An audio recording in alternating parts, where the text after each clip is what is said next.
howdy, and welcome to another shoe-throwing, amazing episode of the Bible in 1 Year with the Preacher's Husband. Today we are talking about Psalm 50, 53, 60, and 75. Tomorrow we're going to move on to 2 Samuel chapter 10 and also 1 Chronicles chapter 19, with the frosting on the cake being Psalm 20, in addition to the other readings. So today we're going to start out in Psalm 50. Psalm 50 is titled in the CSB, God as Judge. And the King James has it titled, God the Righteous Judge. So clearly this is going to be about judgment, right? Well, let's see here. This was a Psalm of Asaph. And of course we found out a long time ago that this was one of David's chief musicians. We read about that in 1 Chronicles 6, 15, 16, 2 Chronicles 5. He was also an ancestor of a group of temple musicians that we'll read about in Ezra chapter 2. And that's the case on him. We get down to verse 5 here. It says, Gather my faithful ones to me, those who made a covenant with me by sacrifice. Now, isn't that all about what we should be doing, making disciples of Jesus Christ?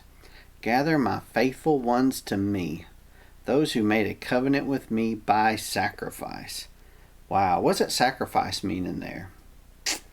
It could refer to God's initial covenant with Abram in Genesis chapter 15, or it could be Israel's acceptance of the Ten Commandments. What do you think?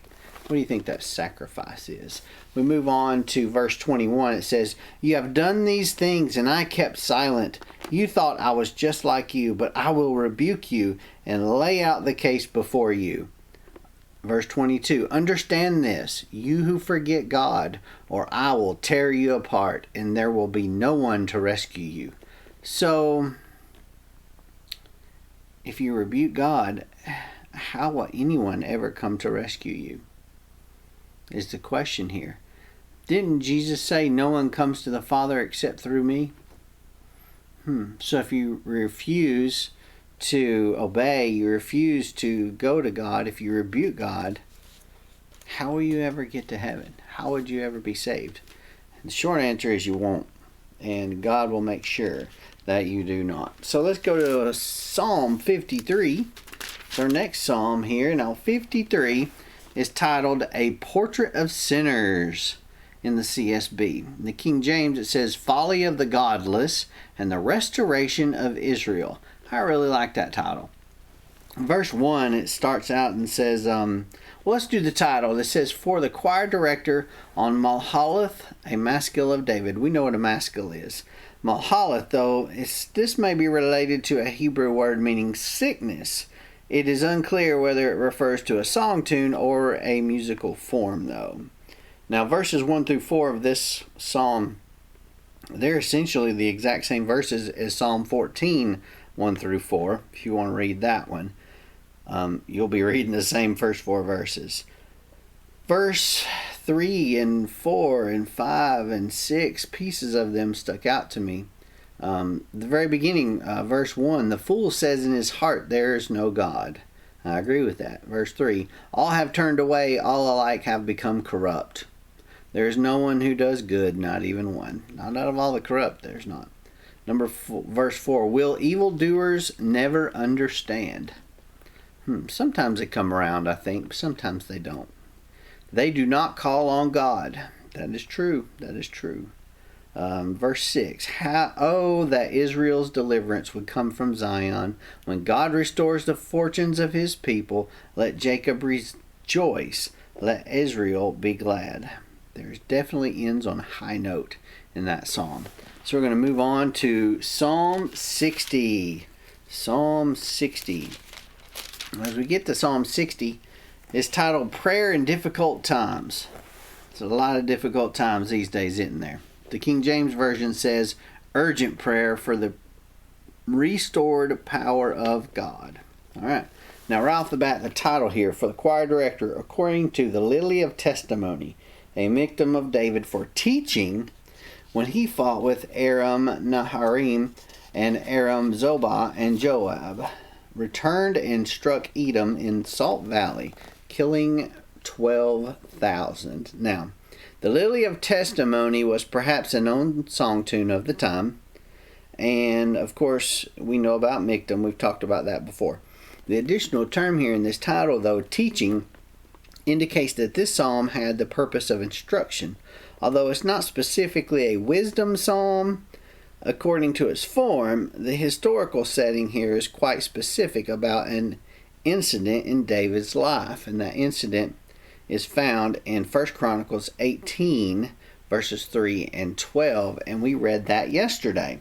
So that should be very familiar to you as we read through this. And now, verse 8. Moab is my wash basin.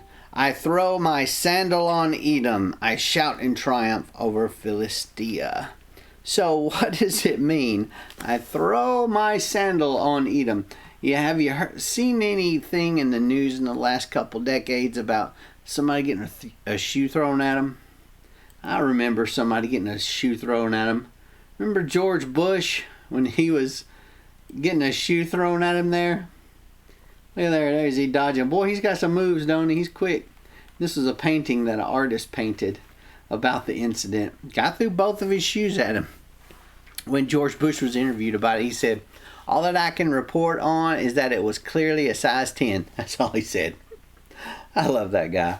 He always had some interesting comedy about him. But I throw my sandal on Edom. It can mean several different things. Typically, it's a very negative thing. It's a belittling thing. It's an insulting thing. Something to throw their shoe at, because a shoe is something that's dirty. And in the Middle East, they consider the feet to be dirty and the shoes to be dirty. So if you're throwing your shoe at somebody, essentially you're throwing dirt at somebody. In other words, you hate them and you want to humiliate them. It's something that's a very humiliating thing. It could be the equivalent of throwing a middle finger at someone, but we've used that so much in the United States that it's almost become a common thing. It's less insulting as it used to be. So, we'll move on. Verse 9, who will bring me to the fortified city? Who will lead me to Edom? Verse 11, give us aid against the foe, for human help is worthless. With God we will perform valiantly. He will trample our foes. For human help is worthless. Have we ever looked to our buddies and our pals and our friends for help? Sometimes it wasn't worthless to me, but we're talking about eternity here. Your buddies and your pals and your friends ain't going to be able to help you when it comes to eternity. That's going to be between you and God. With God, we will perform valiantly. We will trample our foes. Very interesting. And now we move on to Psalm 75. Psalm 75, God judges the wicked, and indeed he does. Now the title of this in the King James Version says, Thanksgiving for God's righteous judgment. And the title here for the choir director, Do Not Destroy, a Psalm of Asaph, a song. What does it mean, do not destroy? Do not destroy. Well, essentially, Do Not Destroy was a known song of the time. I did not know that, but now I do. A known song of the time. What stood out for me the most was verse 8 and verse 10 here. Verse 8, it says, For there is a cup in the Lord's hand, full of wine, blended with spices, and he pours from it. That doesn't sound very terrible, does it? That sounds actually kind of intriguing. All the wicked of the earth will drink, draining it to the dregs. Ooh, that doesn't sound too good. That makes you think that maybe something's bad in this cup. Or is it the cup itself? So I looked into this a little bit. And the cup itself actually depicts God's judgment. We read about that read about it in Psalm 60, what we just read. The cup is in there. Isaiah 51, verse 17. Jeremiah 25, verse 15. Chapter 28, chapter 49, chapter 51, all of Jeremiah. And then, of course, it says, since all the wicked of the earth, that's referred to God's judgment will fall on all of humanity, not just the evil. So even if we're good, we're still going to have to face judgment. whether our judgment involved punishment or reward, that's the difference. That's what remains to be seen. So verse 10, I will cut off all the horns of the wicked, but the horns of the righteous will be lifted up. You see, the punishment and the reward. So, which one do you want? Do you want the punishment or do you want the reward? I guess that's what it's all about. I hope this has touched you. If it has, click the like button and the subscribe button. Of course, click the little jingle bell so you can get notified the next time I upload a video. I hope to see you tomorrow for another episode of the Bible in 1 year with the preacher's husband. See you then.